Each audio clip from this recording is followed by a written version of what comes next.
Personne ne voulait même s'approcher de ce camion. Les ateliers refusaient, les chauffeurs riaient et le qualifièrent de maudit. Quand une mécanicienne a dit « Je m'en occupe », le propriétaire a tenté de l'en empêcher.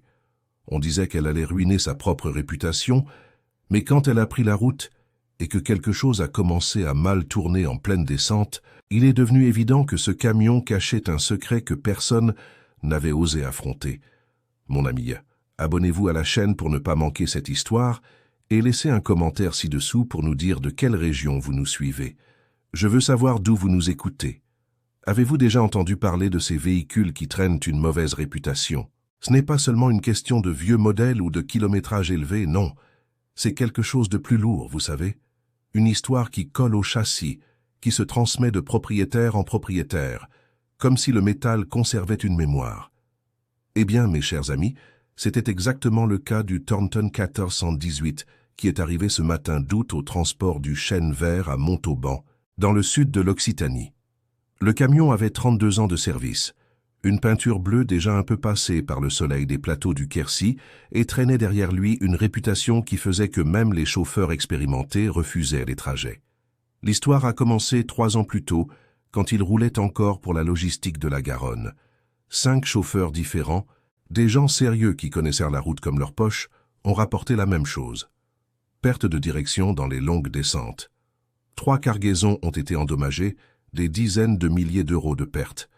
Et le dernier chauffeur, M. Gérard, un homme de 60 ans qui n'avait jamais eu d'accident de véhicule de sa vie, a juré ses grands dieux que le volant avait pris vie dans la descente de la colline du Périgord. L'entreprise n'a pas voulu entendre d'histoire.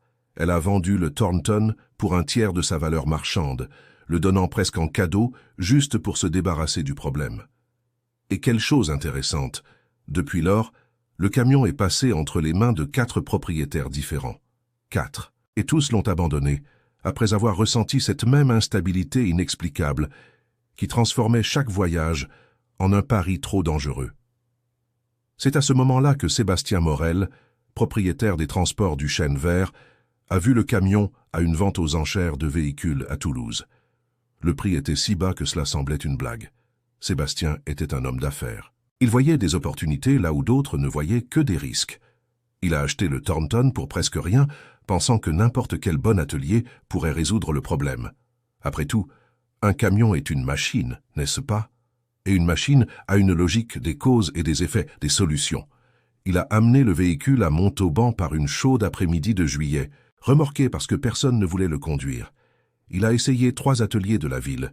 Le premier, l'atelier Saint-Georges, spécialisé dans les véhicules lourds, a refusé sur le champ.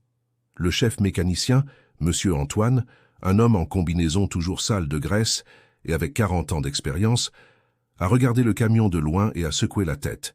Celui-là, je n'y touche pas, Sébastien. Un camion hanté n'a pas de réparation. Le deuxième atelier, la mécanique Étoile du Sud, a envoyé un jeune homme faire un diagnostic. Le jeune homme est revenu 2 heures plus tard avec la même histoire. Patron, j'ai testé tous les systèmes de direction et tout est en ordre. Ce problème est quelque chose que nous ne comprenons pas. Le troisième atelier, spécialisé dans la suspension, n'a même pas voulu voir le camion après avoir entendu son historique. Le propriétaire a été direct. « Sébastien, vous êtes mon ami, alors je vais vous dire la vérité. Ce Thornton est passé entre tant de bonnes mains que si personne n'a trouvé la panne, c'est que la panne n'est pas là où nous la cherchons. Je ne mettrai pas mon nom là-dessus. » Sébastien a commencé à regretter son achat. Le camion était garé dans la cour de l'entreprise de transport, occupant de l'espace, devenant la risée des chauffeurs. Jusqu'à ce que, par un mardi matin, alors qu'il prenait son café au bureau, regardant par la fenêtre ce Thornton bleu qui semblait se moquer de lui, on frappe à la porte. C'était Valérie Leclerc. Elle avait 32 ans d'expérience en mécanique, le même âge que le camion. Elle avait commencé à 15 ans dans l'atelier de son père, le regretté Leclerc, qui tenait une petite mécanique près de la gare routière. Valérie a tout appris dès son plus jeune âge. Écouter le son d'un moteur et savoir où était le problème. Sentir la texture d'un joint brûlé à la main. Sentir l'huile et identifier si elle était contaminée. Lorsque son père est décédé, elle a repris l'atelier pendant 5 ans, jusqu'à ce qu'un incendie électrique détruise tout. Sans argent pour reconstruire, elle a fermé les portes et a commencé à travailler comme mécanicienne indépendante, prenant des services occasionnels, faisant du conseil, acceptant les défis que d'autres évitaient. Valérie était connue en ville, non pas parce qu'elle était une femme, bien que cela attirait toujours l'attention, mais parce qu'elle avait ce talent rare de voir au-delà de l'évidence. Elle ne voyait pas un moteur comme un assemblage de pièces, elle le voyait comme un organisme vivant qui respirait, chauffait, réagissait au temps et à l'effort. « Monsieur Sébastien », a-t-elle dit, arrêtée à la porte, avec une sacoche d'outils suspendue à son épaule. « J'ai entendu parler du Thornton que vous avez acheté. On dit que personne ne veut s'en occuper. » Sébastien s'est levé de sa chaise, fatigué rien que d'y penser. « C'est ça, Valérie. 3 ateliers ont déjà refusé.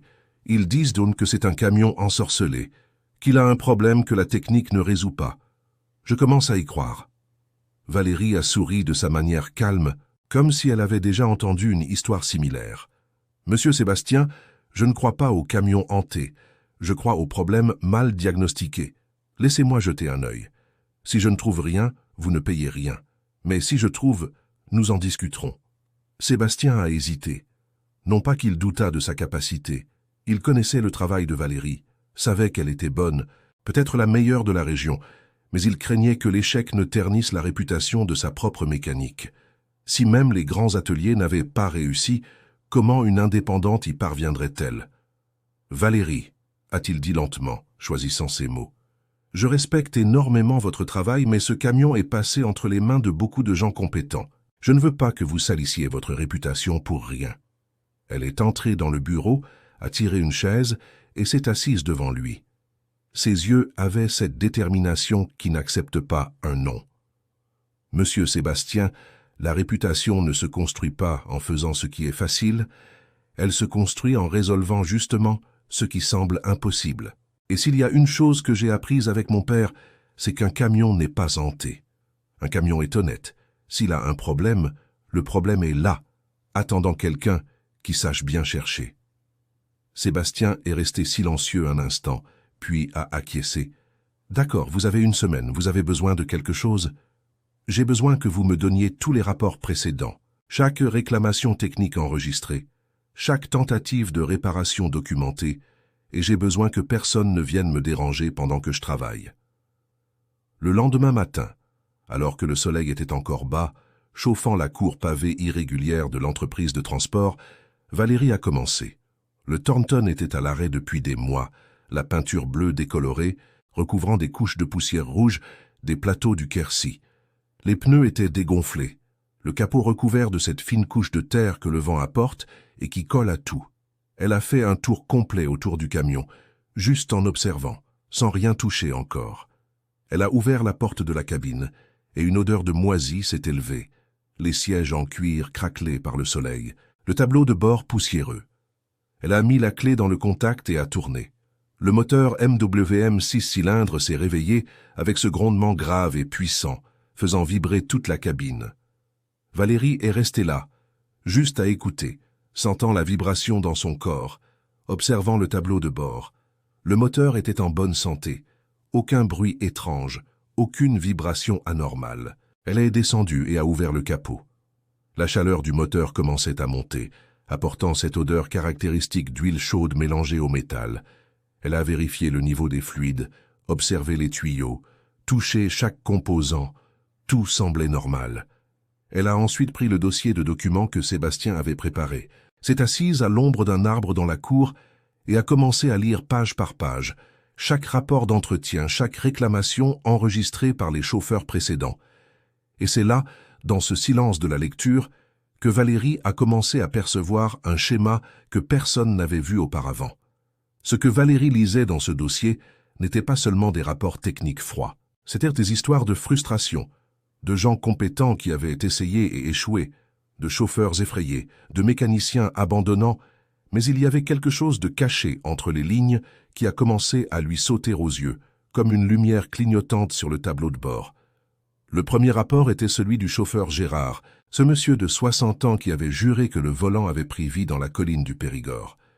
Il a décrit « Je suis parti de Montauban à 6 heures du matin. J'ai chargé 15 tonnes de maïs. J'ai roulé tranquillement jusqu'à la colline. Quand j'ai commencé la descente, environ 40 minutes après être parti, le volant a commencé à prendre du jeu. Plus je descendais, pire c'était. Au final, j'avais l'impression de conduire un bateau sur une mer agitée. Le deuxième rapport était celui d'un chauffeur nommé Jérôme, qui travaillait pour la logistique de la Garonne. J'ai pris le camion pour faire Toulouse-Paris. Les 30 premiers kilomètres, tout allait bien. Puis je suis entré dans la descente près d'Albi et le camion a commencé à zigzaguer sur la piste. J'ai dû m'arrêter. J'ai cru que c'était un pneu, mais ce n'était rien. J'ai attendu environ 20 minutes. J'ai repris la route et le problème a disparu un moment. Puis il est revenu. Troisième rapport. Chauffeur Édouard. Le problème n'apparaît que lorsque le camion chauffe bien. En ville, sur un trajet court, il fonctionne parfaitement, mais mettez-le sur la route, en charge lourde, alors là, ça devient sérieux. Valérie a arrêté de lire et a fermé les yeux. Chauffe bien en charge lourde. 40 minutes de trajet, descente. Le schéma était là, évident, mais personne n'avait connecté les points. Tous les mécaniciens précédents avaient travaillé avec le camion à l'arrêt ou en faisant de courts tests sur rampe avec le moteur encore froid ou peu chauffé. Personne n'avait testé le véhicule en conditions réelles de route sous effort. Elle a rouvert le dossier et a cherché les rapports d'entretien. Le premier atelier avait remplacé tout le système hydraulique de la direction. Pompe, tuyaux, réservoir. Coût, 8 000 €. Cela n'a rien résolu. Le deuxième atelier a remplacé la boîte de direction complète, une pièce importée très chère. 12 000 €. Cela n'a rien résolu.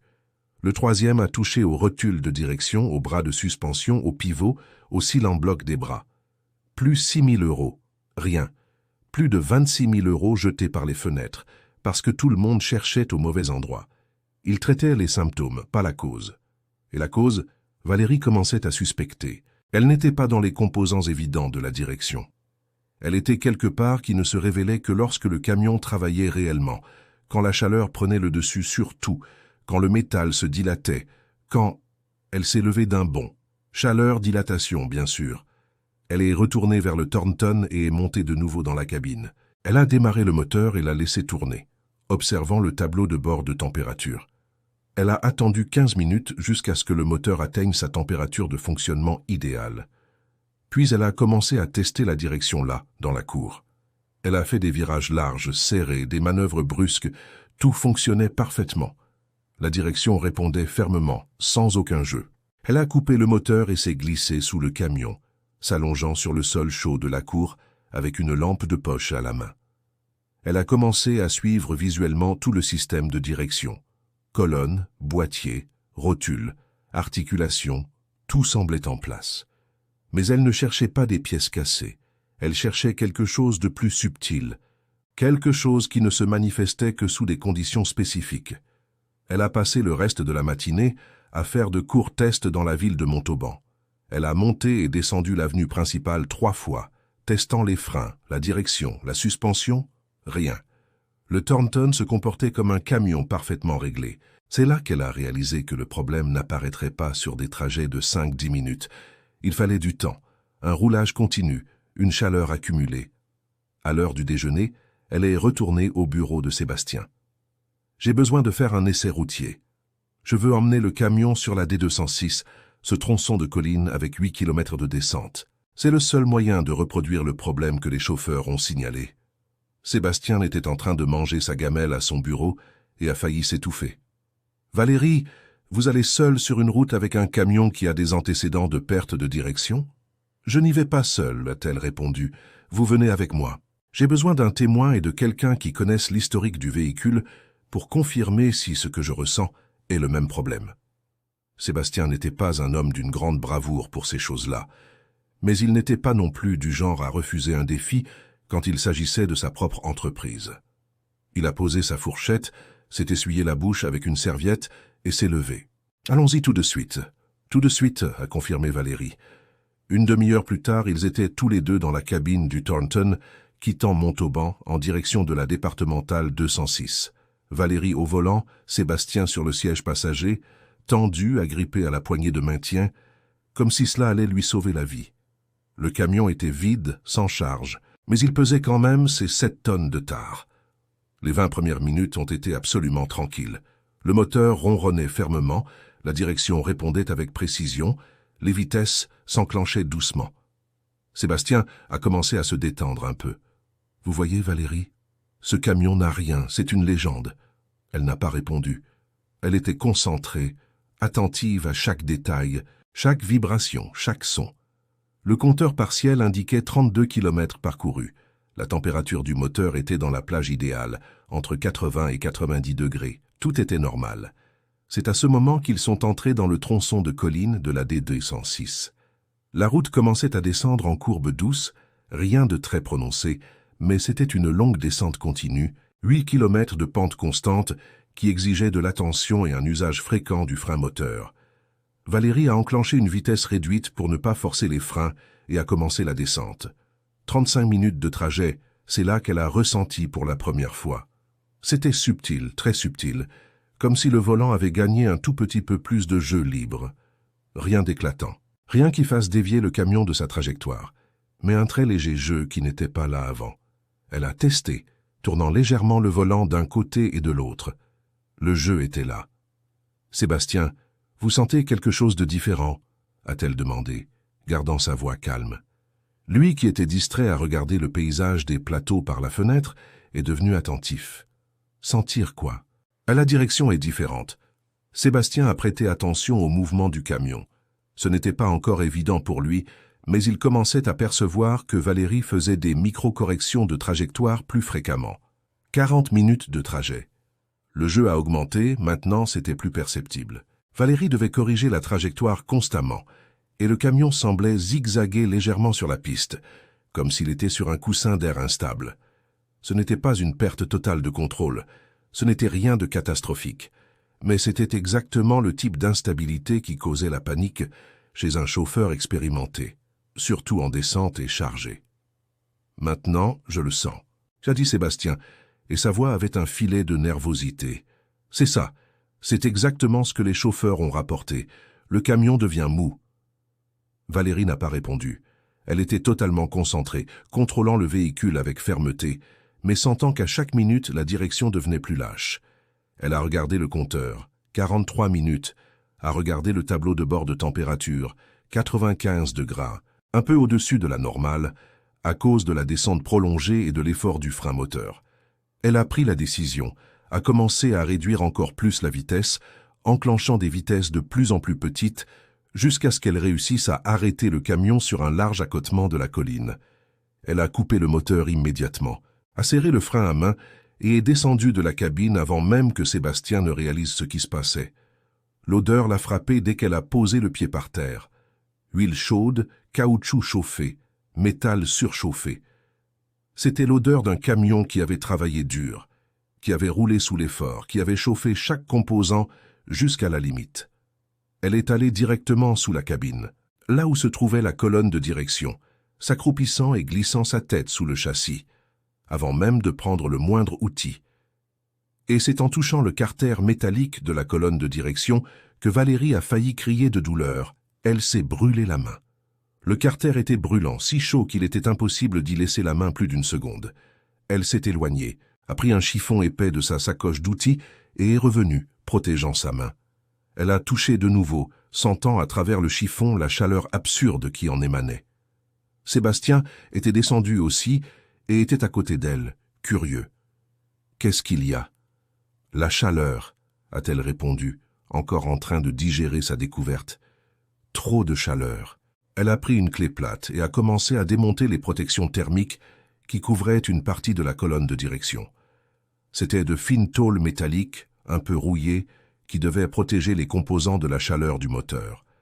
Mais quand elle a retiré la dernière protection et a éclairé avec la lampe de poche, elle a vu exactement ce qu'elle soupçonnait. Le tube de la colonne de direction passait à moins de 15 cm du tuyau d'échappement. 15 cm. Et il n'y avait aucun bouclier thermique adéquat entre eux, aucune protection en fibre céramique, aucune couverture thermique, rien. L'échappement qui, en roulage prolongé, atteignait facilement 400-500 degrés C, était littéralement en train de torréfier la colonne de direction. Sébastien regardait ça.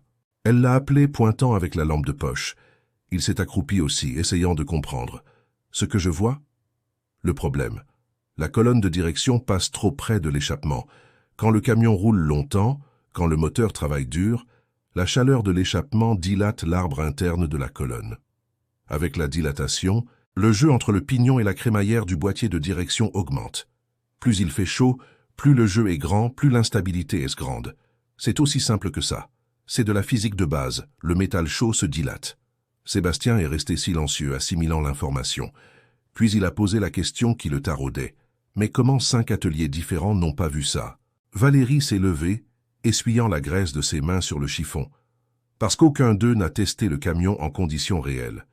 Ils ont travaillé avec le moteur froid, dans la cour, sur de courtes rampes, ont changé des pièces, ajusté des composants, fait tout correctement selon le manuel. Mais le manuel ne prévoit pas un défaut de conception, une erreur d'assemblage d'usine ou une modification mal faite que quelqu'un a faite sur l'échappement il y a des années. Ils n'ont pas fait d'erreur par incompétence, monsieur Sébastien. Ils ont fait erreur parce qu'ils sont partis du principe que le problème était là où il est toujours, dans les composants évidents. Elle a fait une pause, regardant le Thornton arrêté là, au bord de la route, fumant légèrement par le capot. J'ai réussi parce que j'ai décidé d'observer le camion, non pas comme un assemblage de pièces, mais comme un organisme qui réagit au temps et à la chaleur, et parce que j'ai eu le courage de le faire rouler vraiment sous pression, jusqu'à ce que le problème apparaisse. Sébastien a passé la main sur son visage, soulagé et impressionné à la fois. Et maintenant, peut-on le réparer? Oui, a répondu Valérie avec cette assurance de celle qui savait déjà exactement quoi faire, mais ce ne sera pas rapide. Je vais devoir redessiner le tracé de l'échappement, l'éloigner de la colonne, installer une protection thermique adéquate et remplacer les sealant blocs de la colonne par un matériau plus résistant à la chaleur. 2-3 jours de travail. Ils sont retournés lentement à Montauban, le camion commençant déjà à refroidir et la direction revenant miraculeusement à la normale à mesure que la température baissait. C'était la preuve définitive dont Valérie avait besoin. Les 2 jours suivants, la cour des transports du Chêne Vert est devenue un véritable théâtre d'opération. Valérie a monté son atelier improvisé juste sous le Thornton, le camion sur des chandelles renforcées, des outils éparpillés sur le sol, une vieille bâche tendue pour protéger du soleil qui frappait dès l'aube. Elle a commencé le travail avant 6 heures du matin, quand le jour était encore frais et que la lumière naturelle commençait à éclairer le ciel des plateaux du Quercy. La première étape était la plus délicate, retirer tout le système d'échappement sans endommager les soudures du châssis, sans casser les supports, car il faudrait tout repositionner ensuite. Et un échappement de camion, ce n'est pas un jouet. Ce sont des tubes d'acier épais, lourds, recouverts de suie noire accumulée par des années d'utilisation, fixés par des colliers rouillés qui ne voulaient absolument pas se desserrer. Valérie a travaillé allongée sur le dos au sol, les bras tendus vers le haut, utilisant une clé à choc pneumatique pour desserrer les boulons grippés. Le bruit métallique résonnait dans la cour, faisant s'arrêter les chauffeurs qui arrivaient tôt pour prendre leur camion afin d'observer. Il y avait quelque chose de fascinant à voir cette femme-là, en dessous, concentrée, en sueur, lâchant de petits jurons quand un boulon s'entêtait à ne pas sortir, mais sans jamais abandonner. À 9 heures du matin, elle avait réussi à retirer tout l'échappement, à traîner l'ensemble lourd à l'extérieur, l'a nettoyé au solvant et l'a étendu sur le sol de la cour pour pouvoir mesurer et planifier les modifications. Le problème était clair maintenant, vu de l'extérieur. Le tracé original de l'échappement faisait un virage très serré, juste après le collecteur, passant sous la cabine, précisément là où se trouvait la colonne de direction. Quelqu'un, à un moment donné de la vie du camion, avait fait une modification sur cet échappement, probablement en essayant de gagner de l'espace ou de contourner un autre problème, et avait fini par créer ce défaut mortel. Sébastien est apparu en milieu de matinée avec du café et un chausson aux pommes chauds. « J'ai apporté une collation, vous y arrivez ?» Valérie a accepté le café, s'est assise sur le seuil du camion voisin et a mordu dans le chausson aux pommes. C'était délicieux, chaud, avec cette croûte croustillante et cette garniture moelleuse. « J'y arrive, oui, mais ça va donner du travail. Je vais devoir refaire tout le tracé de l'échappement, le faire passer par un autre chemin, plus éloigné de la colonne. Je vais devoir souder de nouveaux supports, faire des courbes dans le tube, tout adapté. Vous savez, souder ?» a demandé Sébastien un peu impressionné. Elle a souri de sa manière, comme si elle s'attendait à la question. « Monsieur Sébastien, une mécanicienne qui ne sait pas souder, c'est comme une cuisinière qui ne sait pas allumer le four. J'ai appris avec mon père. J'ai une certification de soudeuse niveau 2 de l'Institut de soudure. Vous pouvez être tranquille. » Et c'était vrai. Valérie n'était pas de ces mécaniciennes qui se contentaient de diagnostiquer et d'envoyer quelqu'un d'autre exécuter. Elle mettait la main à la pâte du début à la fin, maîtrisant chaque étape du processus. Elle avait passé des années à travailler seule, justement pour cette raison. Elle n'aimait pas dépendre de tiers. Elle aimait avoir un contrôle total sur la qualité du service. L'après-midi, elle est allée dans un magasin de pièces automobiles du centre-ville et a acheté tout ce dont elle avait besoin. 2 mètres de tubes d'échappement du diamètre approprié, des colliers renforcés, de nouveaux supports en caoutchouc, une soudure spécifique pour haute température et un tapis thermique en fibre céramique de dernière génération, celui qui est utilisé dans les véhicules de compétition et qui supporte jusqu'à 800 degrés Celsius sans se dégrader. Elle est retournée à l'entreprise de transport et a passé le reste de l'après-midi à mesurer, couper, ajuster. Le défi était de faire passer l'échappement par un chemin qui maintiendrait au moins 40 cm de distance par rapport à la colonne de direction, sans interférer avec aucun autre composant, sans perdre d'efficacité dans le flux des gaz, sans créer de points de tension dans le métal qui pourrait se fissurer avec le temps. Elle a travaillé avec la précision d'un horloger, marquant chaque point de soudure, chaque angle de courbe, chaque position de support. Les chauffeurs des transports du chêne vert ont commencé à se rassembler autour, curieux, posant des questions. Monsieur Jacques, un vétéran de 20 ans de route, les mains calleuses et le visage marqué par le soleil, est resté là à observer pendant près d'1 heure. « Madame Valérie, vous croyez vraiment que c'est ça? Que le problème était la chaleur ?» Elle n'a même pas levé la tête de son travail. Elle a continué à marquer des mesures sur le tube. « Je ne crois pas, monsieur Jacques, j'en suis sûr. J'ai testé. J'ai senti le problème apparaître.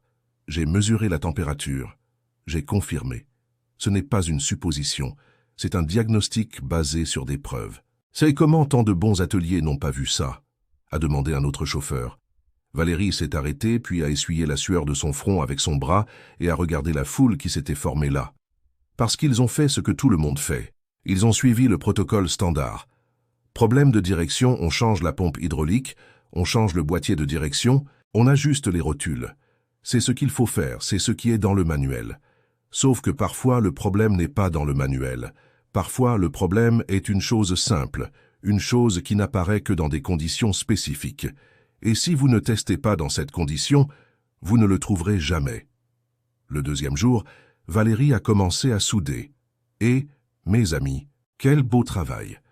Elle a mis son masque de soudeur à ajuster le chalumeau et a commencé à faire les soudures sur les tubes avec une précision impressionnante.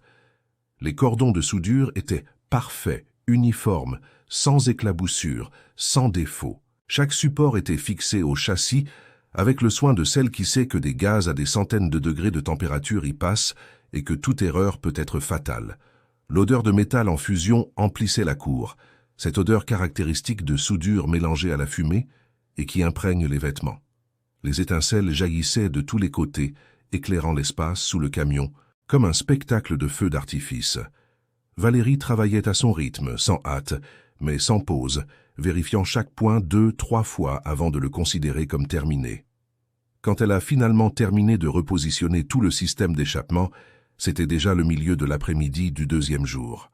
Le nouveau tracé des tubes passait maintenant de l'autre côté du châssis, bien éloigné de la colonne de direction, avec des courbes douces qui ne créaient pas de résistance au flux des gaz.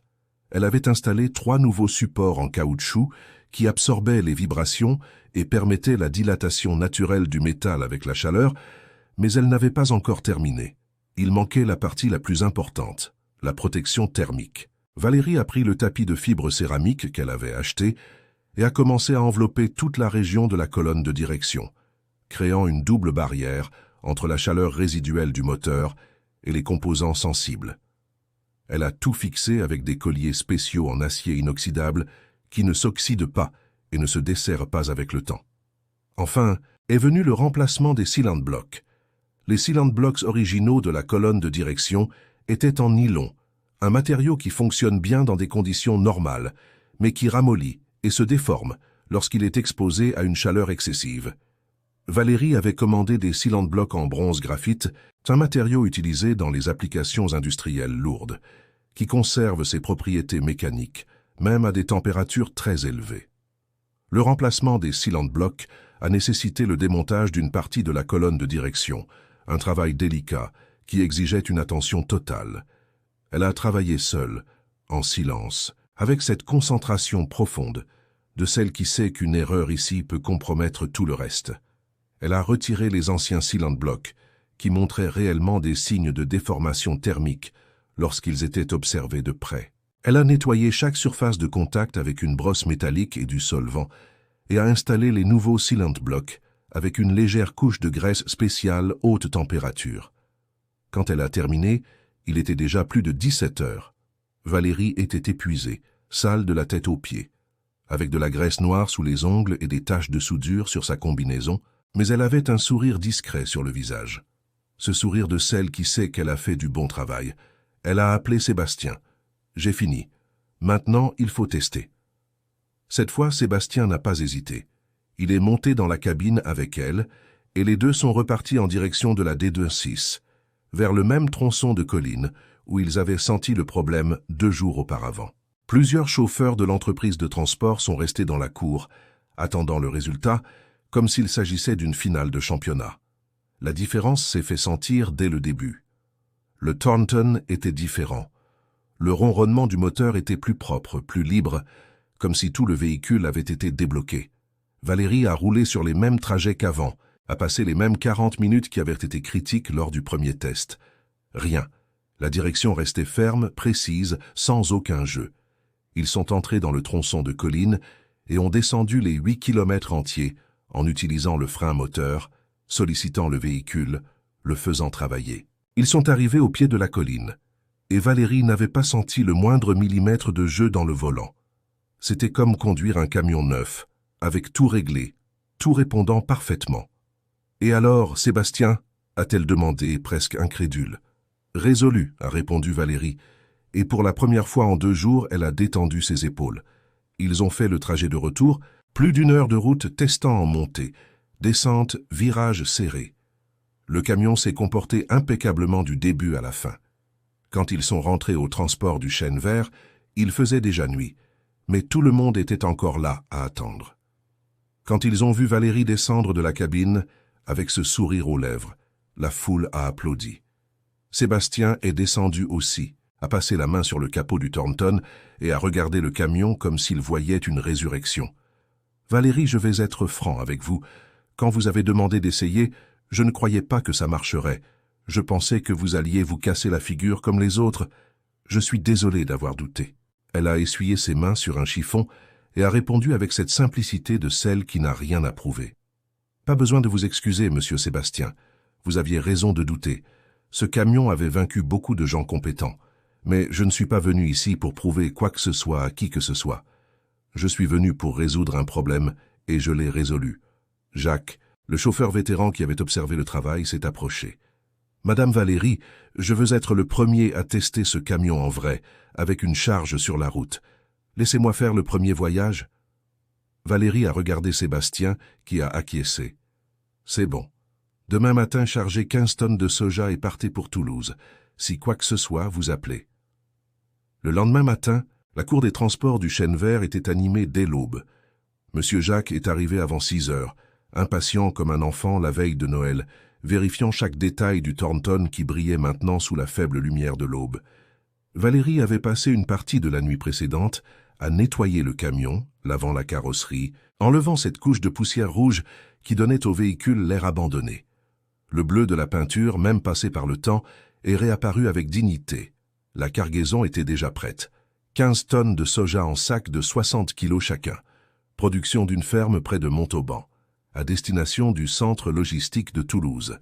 C'était un trajet que Jacques connaissait par cœur. Il avait fait cette route des centaines de fois dans sa vie. Il connaissait chaque virage, chaque bosse, chaque tronçon dangereux.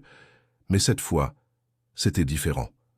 Cette fois, il conduisait le camion que personne ne voulait, le véhicule qui avait acquis la réputation de maudit et qui maintenant, selon Valérie, était guéri.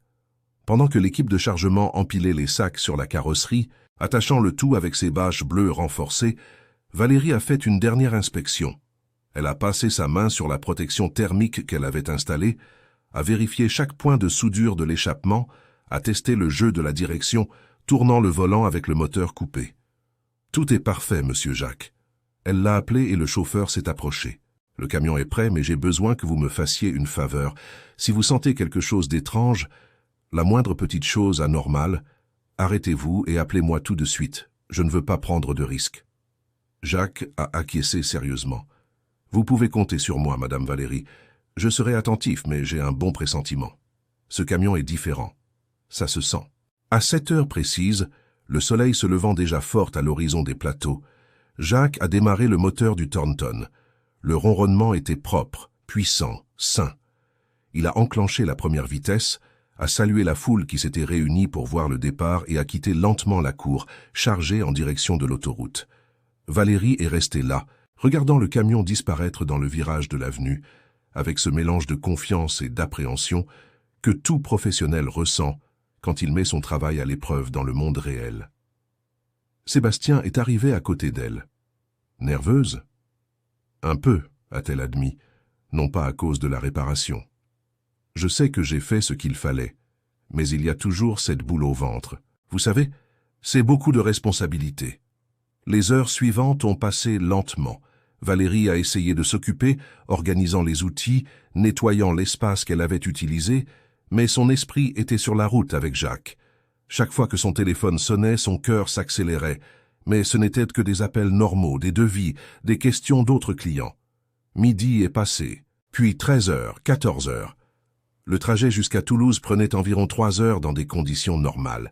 Il était donc encore tôt pour attendre des nouvelles, mais le silence commençait à peser. Valérie a déjeuné sans apprécier la nourriture. Elle vérifiait son portable toutes les 5 minutes. 15h30. Le téléphone a sonné, c'était Jacques. Valérie a répondu dès la première sonnerie. « Alors, Monsieur Jacques, tout va bien ?» De l'autre côté de la ligne, la voix du chauffeur était chargée d'une émotion qu'il n'a pas cherché à cacher. « Madame Valérie, je suis ici à Toulouse, je viens de décharger. Et écoutez, je vais vous dire une chose en toute sincérité. Ce camion est neuf, non, il est mieux que neuf. J'ai roulé 150 km. Je suis passé par des collines. Par cette rude montée après Carcassonne, j'ai tout descendu chargé. La direction n'a pas montré le moindre jeu, ferme du début à la fin. J'ai même oublié que c'était le même Thornton qui avait eu des problèmes. On dirait un autre véhicule. » Valérie a senti un poids énorme quitter ses épaules. Elle a fermé les yeux un instant, a respiré profondément. « Tant mieux, monsieur Jacques, tant mieux. Et le moteur, comment se comporte-t-il en général? C'est une merveille. L'échappement que vous avez refait a libéré le moteur. On dirait qu'il respire mieux. La reprise est plus forte. La consommation a dû s'améliorer. C'est impressionnant la différence qu'un travail bien fait peut faire. Vous êtes une vraie pro, Madame Valérie.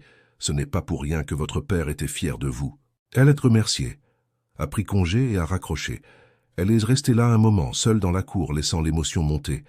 Ce n'était pas seulement la satisfaction professionnelle d'avoir résolu un problème complexe, c'était quelque chose de plus profond.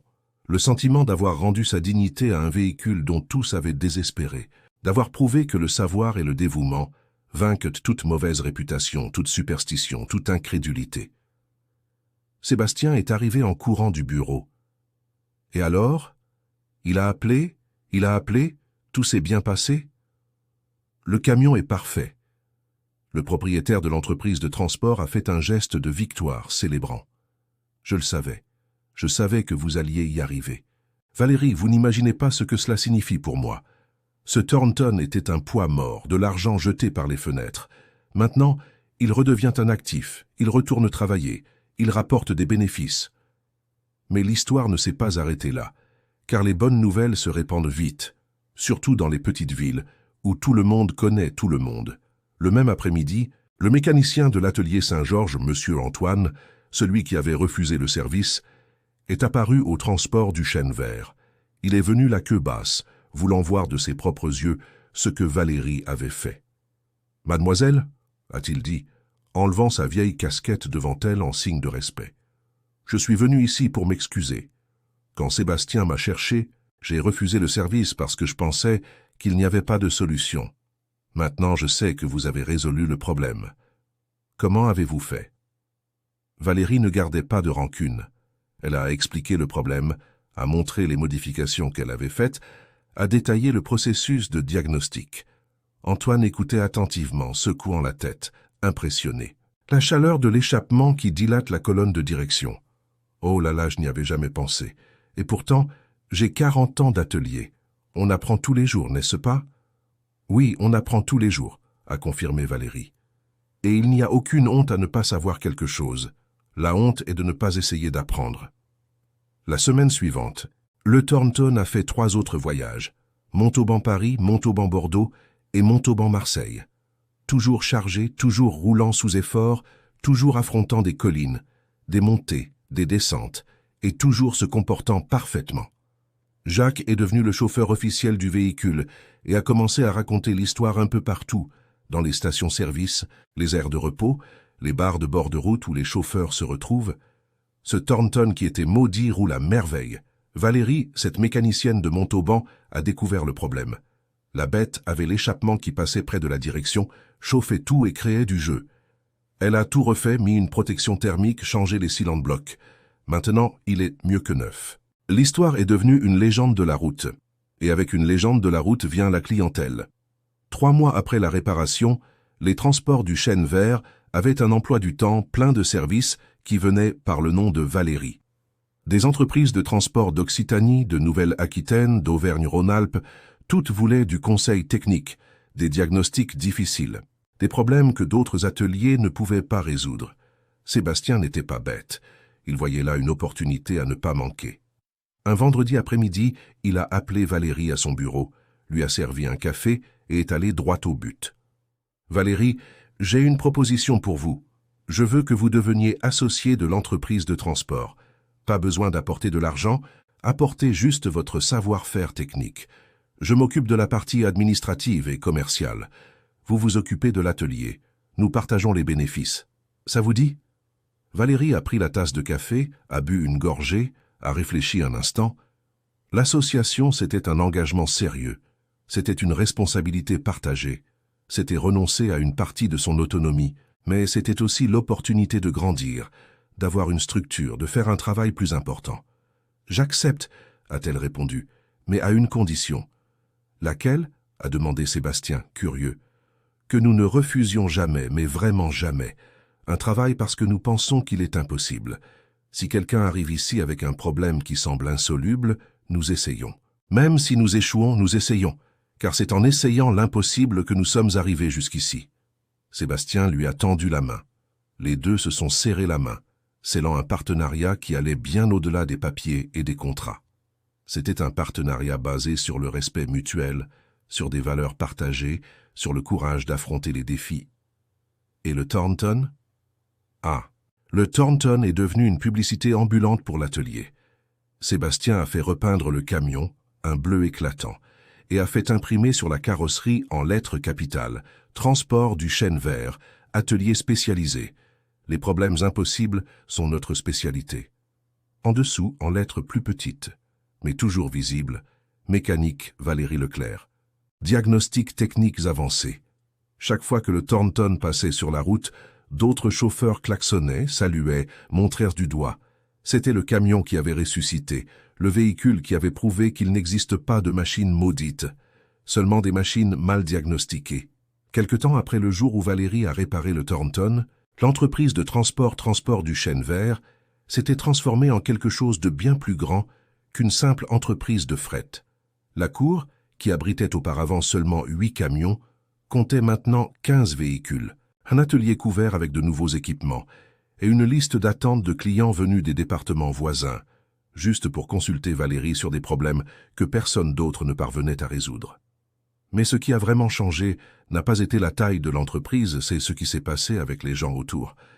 Il y avait une jeune femme nommée Jessica, 19 ans, qui travaillait comme serveuse dans une station-service sur l'autoroute.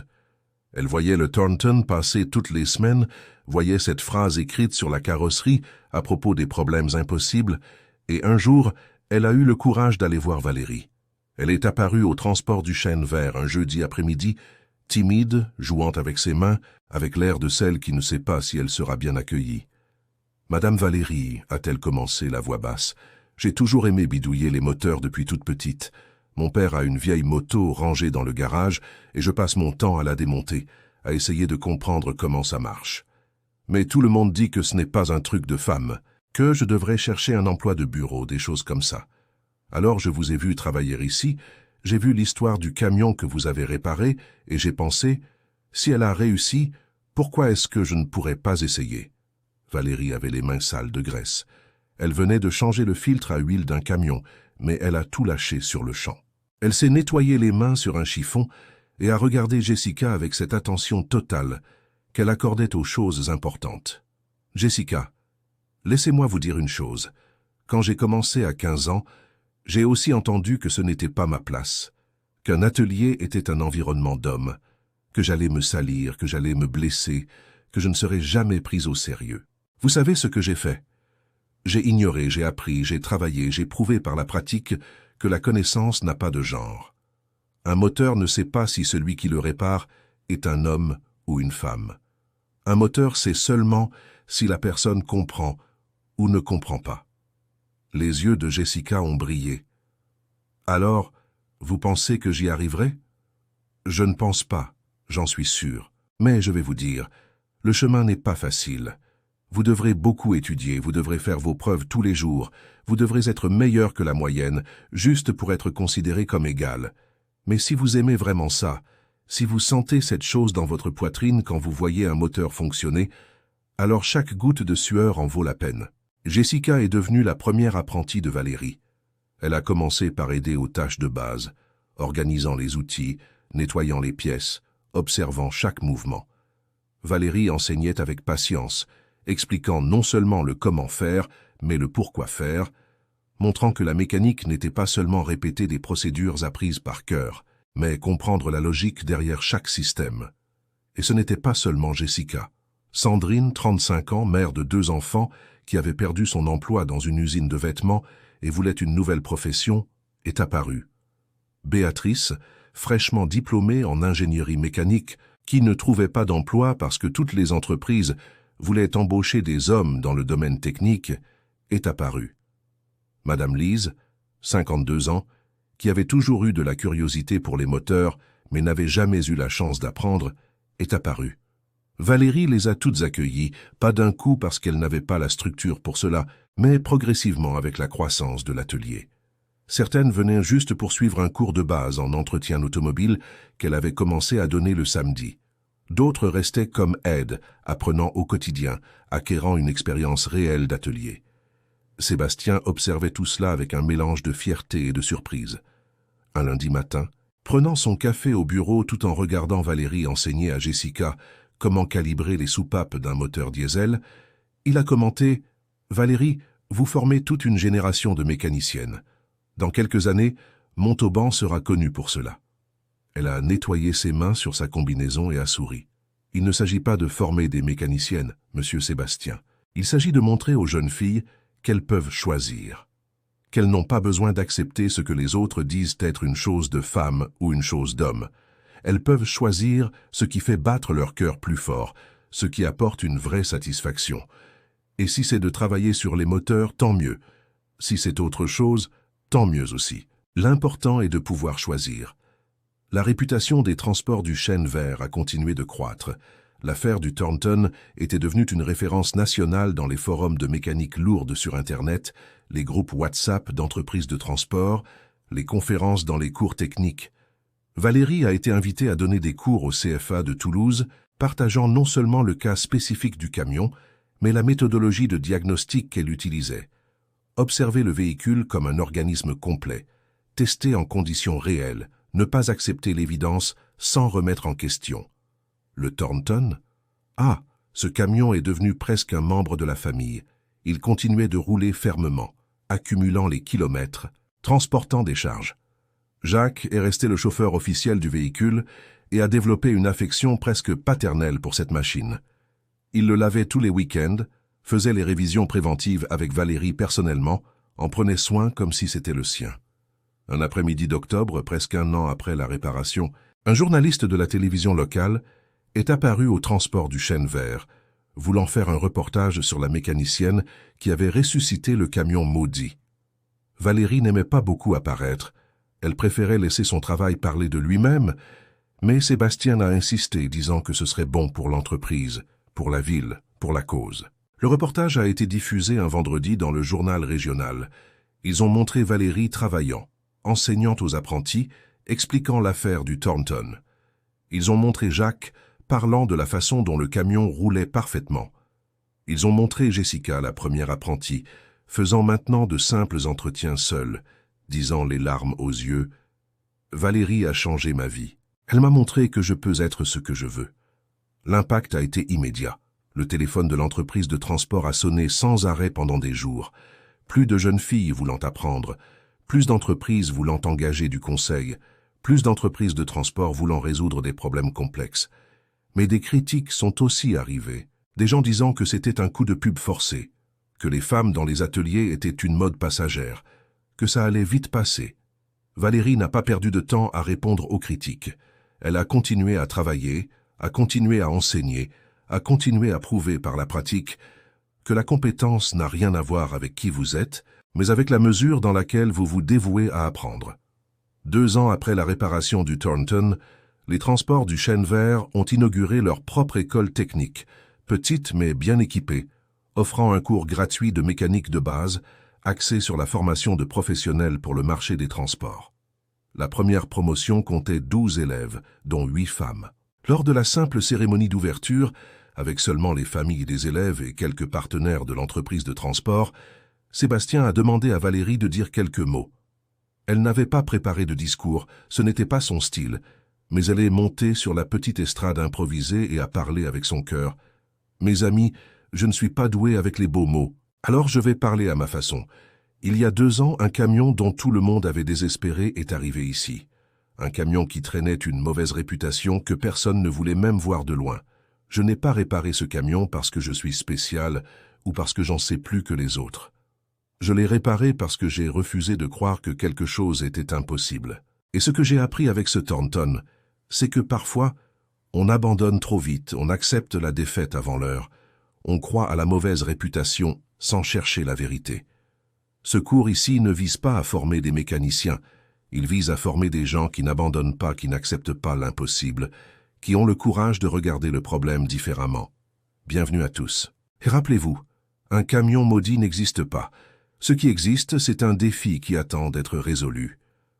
Au fond de la cour, garé en position d'honneur, le Thornton D418 brillait sous le soleil de l'après-midi.